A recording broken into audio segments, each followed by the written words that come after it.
देखिए, ज़िम्मेदार कौन है, ये तो बड़ी लंबी बहस में चले जाएँगे। बहरहाल मुझे इतना याद है कि जब ये नई-नई तख्ती लगी थी, तो फ़ेसबुक के ऊपर बहुत सारे लोगों ने उसकी तस्वीरें अपलोड की कि देखें जी, ये कुरान शरीफ लिखा हुआ है, किसी ने कुछ कहा।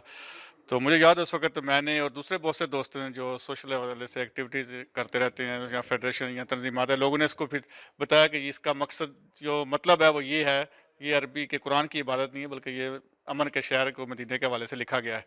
तो जो एक बड़ी अच्छी बात है। मेरे ख़्याल में अगर उस वक़्त थोड़ा-सा इसको सीरियस ले लिया जाता, तो आज शायद ये वाक़या रूनुमा ना होता।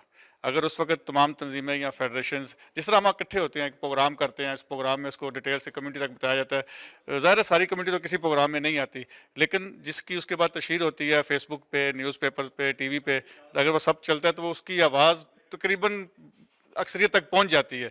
तो फिर वो एक बंदे से दूसरे बंदे तक पहुँच जाती है, तो ये बात पहुँचाई जा सकती थी।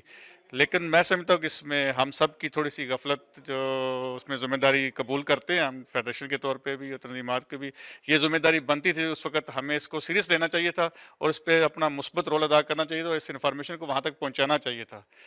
बहरहाल जो वाक़या हुआ है ये अच्छा नहीं है, इसमें हमारी जो सालों की मेहनत है, जो हम इंटीग्रेशन के हवाले से, जो अपना इमेज साफ़ करने के हवाले से, पाकिस्तान और इस्लाम दोनों के हवाले से जो हम काम करते रहते हैं, वो इस किस्म का छोटा वाक़या है, बहुत बड़ा वाक़या नहीं है।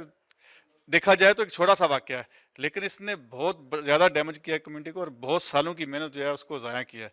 लेकिन उसके बाद जिस तरीके से यहाँ की प्रेस ने भी उसको उछाला, तो वो एक छोटा वाक़या एक बहुत बड़ी बात बन गया है। मेरे ख़्याल इसमें स्पेन के अंदर इस वक़्त और ख़ासकर कैटलोनिया में बहुत ज़्यादा डिस्कस हो रहा है।